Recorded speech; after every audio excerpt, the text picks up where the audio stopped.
Sometimes the people asking for help are the ones smiling the hardest. The rain outside the diner windows had been falling for nearly 3 hours, turning the empty highway into a blur of silver reflections and red brake lights. Claire Donovan adjusted the tray against her hip and forced another polite smile as the bell above the front door chimed again.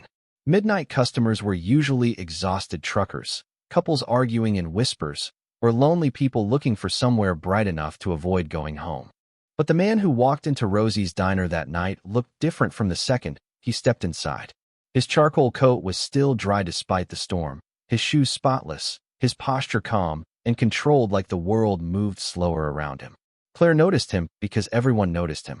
Tall, clean-cut, early 40s maybe, with sharp blue eyes that scanned the room once before settling quietly on booth 15 in the far corner. He didn't ask for a menu, didn't look at his phone, didn't seem impatient like wealthy customers usually did. "Coffee, black," he said softly when Claire approached the table. His voice carried the kind of confidence people listened to without realizing it. Claire nodded quickly, coming right up. She turned away before he could notice her trembling hands.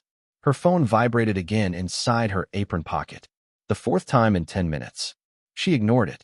At the counter, Rosie leaned closer while drying a glass. "You okay, honey?" Claire forced a smile. "Just tired." But tired people didn't glance toward the front windows every 30 seconds. Tired people didn't jump every time headlights slowed outside. Claire poured the coffee carefully, trying not to spill as another message lit up her screen beneath the fabric of her apron. "Where are you?" She swallowed hard and locked the phone without opening the rest. The diner suddenly felt too warm, too small. She carried the coffee toward booth 15 while trying to steady her breathing. The man looked up the second she approached, not in the casual way most customers did, but attentively, as if he noticed details other people ignored. Claire quickly looked away. "Your coffee, sir." She reached forward, but the mug slipped slightly against the saucer. A few drops splashed across the table. "I'm so sorry." "It's fine," the man replied calmly. Claire grabbed a napkin dispenser beside the booth and pulled one free too quickly. Her fingers tightened around the paper. The vibration in her apron came again, this time longer, more aggressive. Her chest tightened instantly. Without thinking, Claire picked up a pen from her order pad and wrote 2 shaky words beneath the folded napkin before setting it beside the coffee cup. Then she froze. She wasn't supposed to do that. She wasn't even sure why she had. Maybe desperation made people reckless. Maybe exhaustion did. She started to pull the napkin back, but footsteps echoed from the kitchen behind her and panic rushed through her body too fast. "Anything else?" she asked quickly, her voice thinner now. The man's eyes dropped to the napkin for less than a second, then back to her face. Claire felt her stomach twist. "Please don't react." The words sat there in dark ink beneath his hand. For one terrifying moment, she thought he might say something out loud. Instead, he slowly reached for the coffee and took a calm sip like nothing had happened. "Actually," he said quietly, "I think you forgot your pen." Claire blinked. The pen was still sitting near the edge of the table. She reached for it immediately, but as she did, the man slid the napkin off the wet table surface and folded it once beneath his palm before anyone else could see it. Claire's pulse pounded so loudly she barely heard the diner door open again behind her. But the expression on the stranger's face changed instantly. Not fear, not confusion, recognition, like he suddenly understood something dangerous had just entered the room. Claire kept her eyes lowered as she stepped away from booth 15, but every nerve in her body stayed focused on the man who had just entered the diner. The cold air that followed him inside carried the sharp smell of rain and wet asphalt. He wore a dark baseball cap pulled low enough to shadow his face, yet Claire recognized him instantly anyway. Her breathing almost stopped. The stranger near the door did not head toward a table right away. Instead, he stood still for a moment, slowly scanning the diner like someone checking whether a package had arrived where it was supposed to be. Claire turned quickly toward the coffee station before he could catch her staring. Her hands shook as she grabbed another pot. "Claire," Rosie whispered from behind the register. "You are pale as a ghost." "I am fine," Claire answered too quickly. Rosie frowned but said nothing else. The bell above the door chimed again as the man finally walked farther inside and slid into a booth near the windows without removing his cap. He did not open a menu, did not touch the silverware. He only looked around the diner once every few seconds, patient and quiet. Claire felt her stomach tighten harder. At booth 15, the businessman calmly stirred his untouched coffee while watching the reflection in the window instead of directly looking at anyone. It was subtle enough that most people would never notice. But Claire noticed. He had already seen the man in the cap, too. Her phone buzzed again. This time she accidentally dropped it onto the counter. The screen lit up instantly. "You cannot hide forever." Claire snatched the phone so fast that Rosie barely caught a glimpse. "Everything okay at home?" Rosie asked gently. Claire forced another smile. "My babysitter just worries too much." It was a lie, and judging by Rosie's expression, not a very convincing one. Claire slipped the phone back into her apron and grabbed a menu before walking toward the new customer. Each step felt heavier than the last. "Welcome to Rosie's," she said softly. "Can I get you started with something to drink?" The man looked up slowly. His expression remained blank, but there was something unsettling about how long he held eye contact. "Coffee," he answered. "Black." Claire nodded once and turned to leave, but his next words stopped her immediately. "Long night." Her fingers tightened around the menu. "Excuse me." "You look nervous," he said casually. "That usually means someone is waiting for you." Claire forced a polite laugh that sounded painfully fake even to herself. "Just tired." As she walked away, she could feel his eyes following her across the diner. At booth 15, the businessman quietly folded the napkin once more before slipping it into the inside pocket of his coat. Claire noticed him doing it and felt both relieved and terrified at the same time.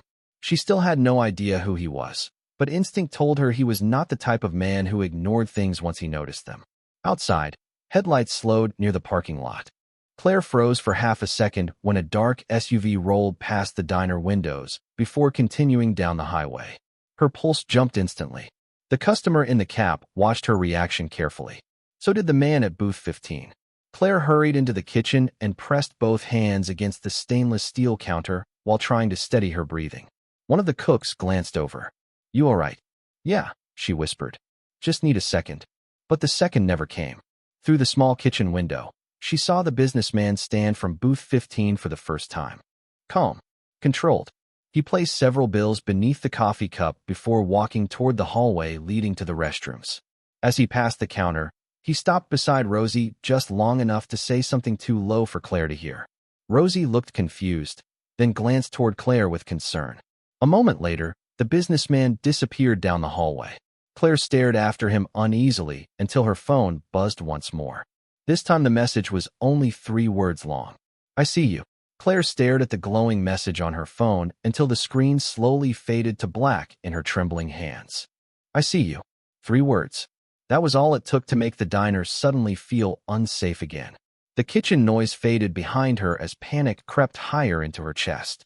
She looked toward the small clock above the freezer. 9:34 p.m. In less than 30 minutes, Ethan's babysitter would need to leave for her second job. Claire had already asked the woman to stay late twice this week. She could not afford another extra payment. But worse than that, she could not risk being followed home tonight. "Claire." Rosie's voice startled her. "Table 7 still waiting on that coffee." Claire swallowed hard and nodded quickly. "Right. Sorry." She forced herself back into motion, grabbing the coffee pot before stepping out of the kitchen again. The man in the baseball cap had not moved much, but somehow his booth felt closer now. He sat angled slightly toward the hallway, one hand resting near his untouched cup while his eyes drifted around the diner in slow, patient sweeps, like he was waiting for something specific to happen. Claire avoided eye contact completely as she poured his refill. "Thank you," he said calmly. His voice sounded polite enough, yet Claire still felt ice crawl up her spine. "You have a son, right?" The coffee pot nearly slipped from her hand. Claire looked at him before she could stop herself. The man gave a small smile that never reached his eyes. "I heard you mention a babysitter earlier." Claire forced herself to breathe evenly. "A lot of people use babysitters." "That is true," he replied softly. "Still, little boys should not stay awake too late." Claire stepped back immediately. "Enjoy your coffee." She turned away fast enough to almost collide with the businessman emerging from the hallway. Up close, he seemed even calmer than before, as though nothing around him could shake him. His expression barely changed, but his eyes flicked briefly toward the man in the cap before returning to Claire. "Miss Donovan," he said quietly, Claire froze. She had never told him her name. How do you know your name tag? He answered smoothly, nodding toward her apron. Claire looked down, embarrassed by her own panic. Right. For a second, neither of them spoke. Then he lowered his voice slightly. You should call your babysitter. Claire stared at him. What? Just trust me. Something in his tone made her pulse quicken again. Not fear this time. Urgency. Real urgency. Before she could ask another question, he stepped aside and returned toward booth 15 like the conversation had never happened. Claire watched him carefully while pulling her phone from her apron pocket again. Her fingers shook as she dialed. The call connected after 2 rings. Claire, the babysitter answered. Hey, Claire whispered, stepping closer to the kitchen entrance. Is Ethan okay? Yeah, he is fine. He fell asleep about 10 minutes ago. Claire closed her eyes briefly in relief. Then she noticed movement through the front windows. The dark SUV had returned. This time it slowed directly across from the diner before parking beneath a broken streetlight near the edge of the lot. Claire's heart dropped instantly. Claire, the babysitter repeated. Are you there? Listen to me carefully, Claire whispered. Lock the apartment door and do not answer for anyone except me. What is going on? Just promise me. Okay, I promise. Claire ended the call and slowly lowered the phone. Across the diner, the businessman was no longer drinking his coffee. He was watching the SUV through the reflection in the window beside him. The man in the baseball cap noticed it too. For the first time all night, his calm expression shifted slightly. He reached into his jacket pocket and checked his own phone. A second later, Claire's phone buzzed again. Her stomach twisted before she even looked at the screen. Come outside alone. Claire felt the room tilt slightly beneath her feet. Then, from booth 15, the businessman quietly stood up and reached for his coat. Claire watched the businessman button his coat with the same calm expression he had worn all night. But something about the atmosphere inside the diner had changed completely. The air suddenly felt tight, heavy, as if everyone inside sensed a storm coming long before the first thunder hit. Outside, rainwater streamed across the diner windows while the dark SUV remained parked beneath the broken streetlight. Its headlights stayed off. The engine kept running. Claire tried to steady her breathing, but her hands would not stop shaking. She knew what came next because it had happened before. The messages, the waiting, the pressure until she finally made a mistake. Across the room, the man in the baseball cap slowly checked his watch before standing from his booth. Claire instinctively stepped backward. He smiled faintly. Relax, he said softly. You look like you have seen a ghost. Claire forced herself not to answer. At that exact moment, the bell above the diner door rang again. 2 men stepped inside wearing dark jackets with gold badges clipped near their belts. Rain dripped from their shoulders onto the tile floor. One of them scanned the room quickly before speaking in a firm voice. Police department. We need to ask a few questions. Rosie looked up immediately from the register. Is something wrong, officers? Routine matter, the taller man replied. We are looking for a woman named Claire Donovan. Every muscle in Claire's body locked instantly. The businessman near booth 15 did not move, but his eyes sharpened slightly. Claire stared at the badges from across the diner. Something felt wrong immediately. The jackets did not match. One badge was clipped upside down. The taller officer wore brand new boots without a single drop of mud despite the storm outside. That is me, Claire said carefully before Rosie could answer for her. The shorter man smiled too quickly. Miss Donovan, we just need you to come with us for a few minutes. Claire's stomach twisted. What is this about? There has been an incident involving your vehicle registration. I do not own a car. The room went silent for half a second. The taller man recovered first. Then perhaps we should discuss it outside. Claire took another step backward. Every instinct in her body screamed not to move.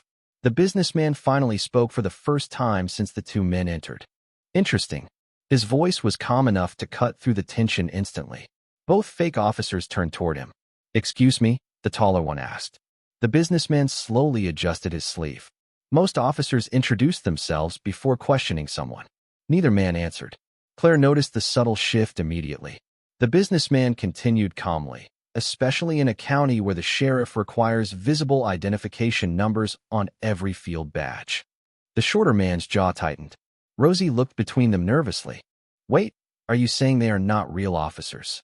Nobody answered her. Outside, lightning flashed briefly across the parking lot windows. The man in the baseball cap quietly reached into his jacket pocket. Claire's pulse spiked again. Then the businessman looked directly at her for the first time since standing up. "Miss Donovan," he said evenly, "go to the kitchen. Now." Claire hesitated only a second before the taller fake officer stepped forward. "Nobody is leaving." His voice had lost all politeness now. The businessman moved slightly between Claire and the men without raising his voice once. "Actually," he replied calmly, "she is." The entire diner seemed frozen in place. Even the cooks in the kitchen doorway had stopped moving. Claire backed away slowly, her heartbeat roaring in her ears. The man in the baseball cap suddenly stood from his booth too, and that was when Claire realized something terrifying. The two fake officers were not looking at him like an ally. They were looking at him like competition. Whatever was happening tonight was bigger than she thought. Much bigger. Then the businessman reached into his coat pocket and removed a sleek black phone. "You have exactly 10 seconds, he said quietly while staring at the fake officers, "before my security team arrives." For the first time all night, the taller man looked uncertain. The taller fake officer glanced toward the parking lot windows, as if calculating how much time remained before the situation slipped out of control. Rain hammered the glass harder now, filling the silence that had swallowed the diner. Claire stood frozen near the kitchen entrance, her pulse pounding so hard she could barely hear herself think. The businessman remained perfectly composed between her and the two men, one hand resting casually near the phone in his coat pocket. "Who exactly are you?" the shorter fake officer asked carefully. The businessman ignored the question completely. "Claire," he said without looking back at her, "walk into the kitchen and do not stop." Something in his voice made it impossible to argue. Claire backed away slowly, but before she reached the swinging kitchen doors, the man in the baseball cap suddenly stepped into the aisle. "I do not think she should leave yet," he said calmly. For the first time, the businessman's expression changed slightly.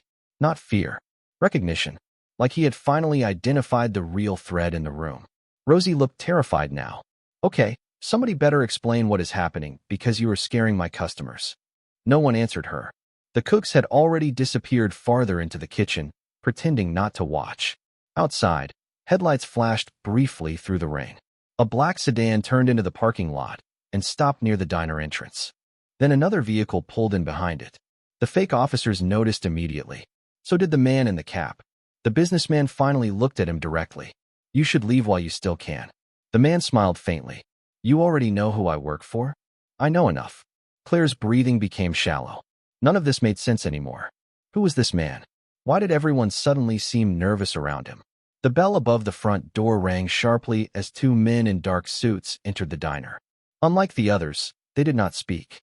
Their attention went straight to the businessman. One of them gave a subtle nod. "Sir." "Sir." Claire's eyes widened slightly.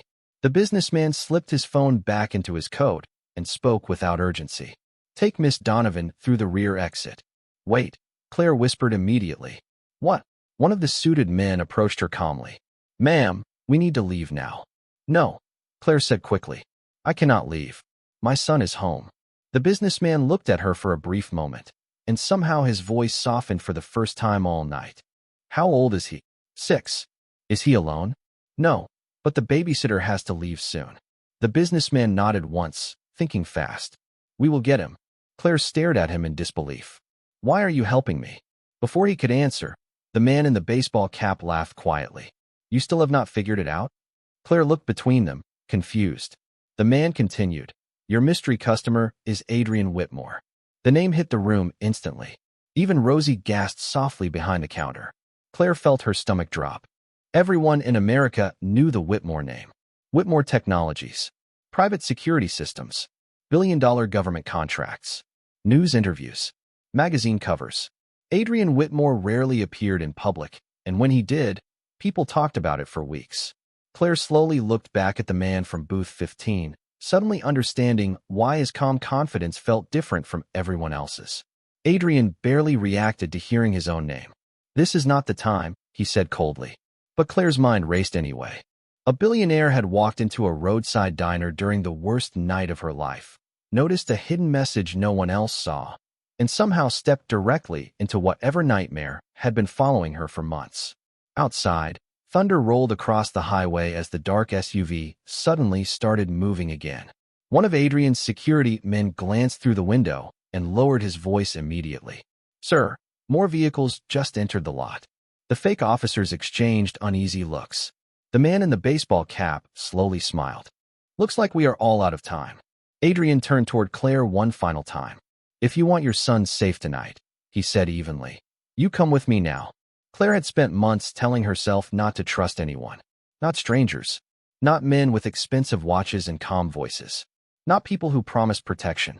Yet somehow, standing inside the storm-lit diner while unfamiliar vehicles rolled into the parking lot, Adrian Whitmore was the only person who made her feel slightly less afraid.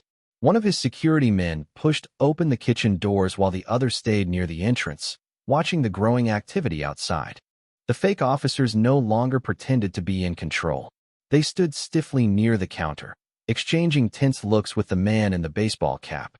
Claire noticed something important then. None of them wanted trouble with Adrian Whitmore. That terrified her even more. "Move," the security guard told her quietly. Claire hesitated. "I cannot just leave Rosie here." Rosie immediately waved her off despite the fear in her eyes. "Honey, if rich people with security teams are sneaking you out the back door, you need to go." Adrian stepped closer, lowering his voice enough that only Claire could hear him. "The longer you stay here, the more dangerous this becomes. You still have not told me why these people are after me." Adrian held her gaze for a second before answering. "Because whatever you know matters to someone powerful." Claire looked away instantly. That single sentence hit too close to the truth. Adrian noticed. Of course he noticed. His eyes narrowed slightly, reading her reaction the way he seemed to read everything else. "You are hiding something," he said quietly. Claire crossed her arms tightly. "Everyone is hiding something." Before Adrian could reply, one of the security men spoke urgently into an earpiece. "Sir, 2 additional vehicles just stopped near the highway entrance." Adrian made a decision instantly. "We leave now." The kitchen doors swung open as Claire followed the security team through the narrow hallway behind the diner. The smell of grease and dish soap mixed strangely with the cold rain air slipping through the rear exit. Her heartbeat thundered in her ears with every step. "This way," one of the guards said. Behind the diner sat a black SUV with tinted windows already running. Another suited man stood beside the rear passenger door, scanning the dark alley behind the building. Adrian emerged from the diner seconds later, still composed despite the tension surrounding him. The rain soaked his coat almost immediately, but he did not seem to notice. Claire wrapped her arms around herself against the cold. "Where are we going?" she asked. "First, we pick up your son," Adrian replied. "Then somewhere safe." Claire almost laughed at the word safe. She could barely remember what safe felt like anymore. As the security team opened the SUV door, her phone buzzed again. Claire froze instantly. Adrian noticed. "Show me." "No, Claire." She slowly handed him the phone. The message contained no words this time. Only a photograph. Ethan asleep on the couch beneath his dinosaur blanket. Claire felt all the air leave her lungs. "Oh my God." Adrian's expression hardened immediately. "When was this taken?" "I do not know." Her voice shook badly now. Please tell me they are not near him." Adrian handed the phone to one of his men. "Trace the number." "Already trying, sir." Claire climbed into the SUV with trembling hands while Adrian followed beside her. The doors shut heavily, sealing out the storm for a moment. Inside, everything smelled like leather and expensive cologne, strangely calm compared to the chaos outside. Claire stared at the photo on her phone again, panic rising so fast she thought she might be sick. Adrian watched her quietly for several seconds before speaking. "Claire," he said softly, "what exactly did you see?" She looked at him sharply. "What? People do not deploy fake officers and surveillance teams over a waitress who missed a few payments." Claire stayed silent. Adrian leaned back slightly, still studying her carefully.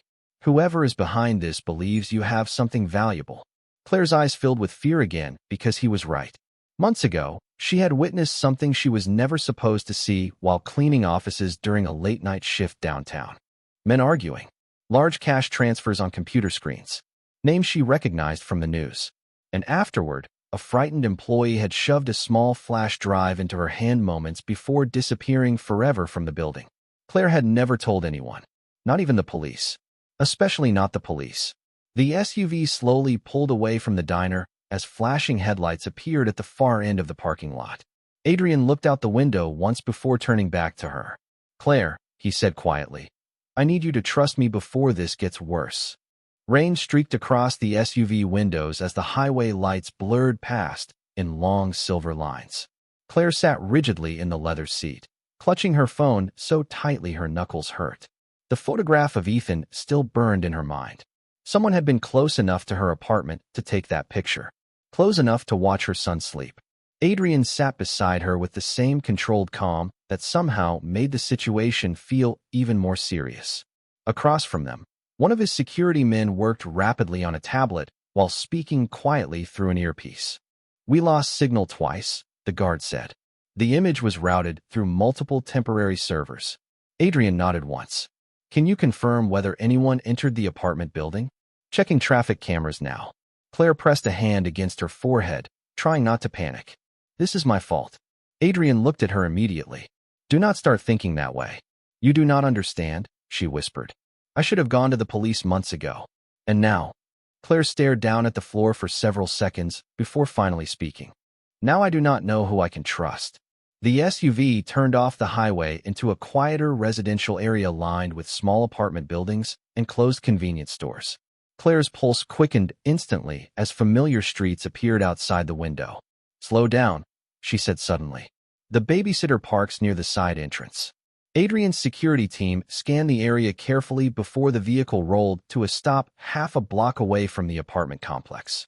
Through the rain, Claire could see only a few lights still on in the building. Everything looked normal, and somehow that frightened her more. Adrian spoke calmly to the driver. "Nobody exits the vehicle until I say so." Claire looked at him sharply. "My son is in there." "Which is exactly why we are not rushing." One of the guards touched his earpiece. No visible movement near the entrance. Adrian studied the building for another moment before turning back to Claire. "Do you trust your babysitter?" "Yes." "Completely." Claire nodded immediately. "Her name is Monica. She has watched Ethan for almost 2 years." Adrian considered that. "Call her." Claire dialed with trembling fingers.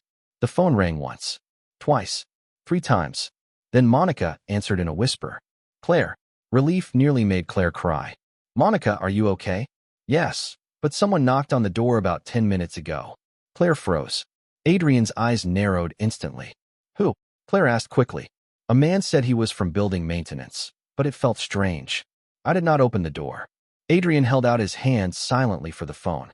Claire hesitated before giving it to him. "Monica," Adrian said calmly. "This is Adrian Whitmore. Listen carefully. Lock every window. Do not answer the door for anyone except my security team. They will identify themselves with the phrase Blue Harbor. Do you understand?" There was a stunned silence on the other end. "Wait. Adrian Whitmore. Do you understand?" he repeated firmly. "Yes. Yes, I understand." Adrian handed the phone back to Claire before speaking quietly into his earpiece. "Team 2 enters through the south stairwell. Team 3 covers the parking lot." Claire stared at him in disbelief. "How many security teams do you have?" Adrian almost smiled faintly. "Enough." Outside, 2 dark vehicles appeared at opposite ends of the block without headlights. Claire noticed them immediately.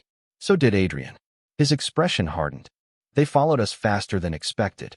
The driver looked back. "Sir." Adrian answered without hesitation. "Move Claire now." Before she could react, the rear door opened and one of the guards motioned urgently. "Ma'am." Claire stepped out into the cold rain while Adrian exited beside her. The apartment building suddenly felt impossibly far away, even though it was less than 50 yards across the street. Thunder rolled overhead as another dark SUV turned onto the block at high speed. "Inside," Adrian ordered.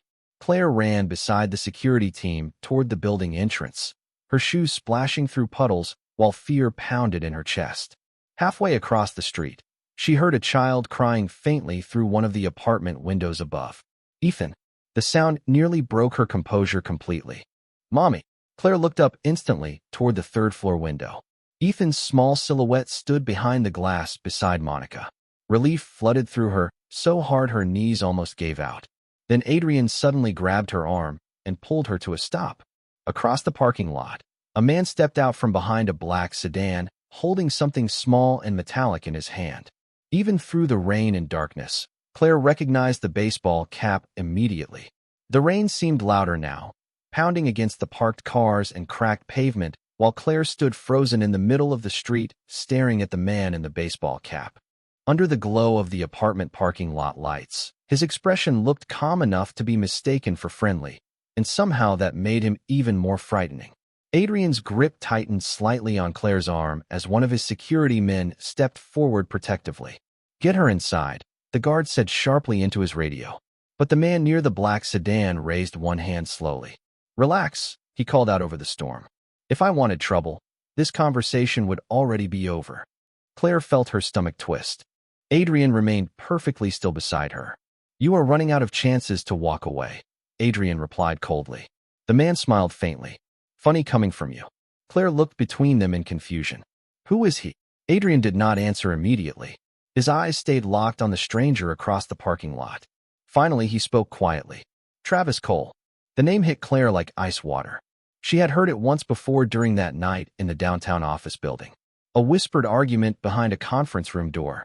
One man shouting that Travis Cole would destroy everyone involved if the files ever leaked.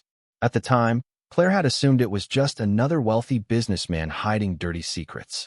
Now she realized she had walked into something far larger. Travis slowly stepped closer through the rain, stopping several feet away beneath the parking lot lights. "You really should have turned over the drive months ago, Claire." Her chest tightened instantly. Adrian noticed her reaction. "So there is a drive," he said quietly. Claire looked away. "I was trying to protect my son." Travis laughed softly. "And look where that got you." One of Adrian's security guards moved slightly forward, but Adrian lifted a hand, stopping him. "You followed us personally," Adrian observed calmly. "That means you are desperate." Travis's smile faded slightly for the first time. "No," he answered. "It means I am tired of cleaning up mistakes." Claire suddenly realized something terrifying. Travis was not acting like a criminal hiding in the shadows.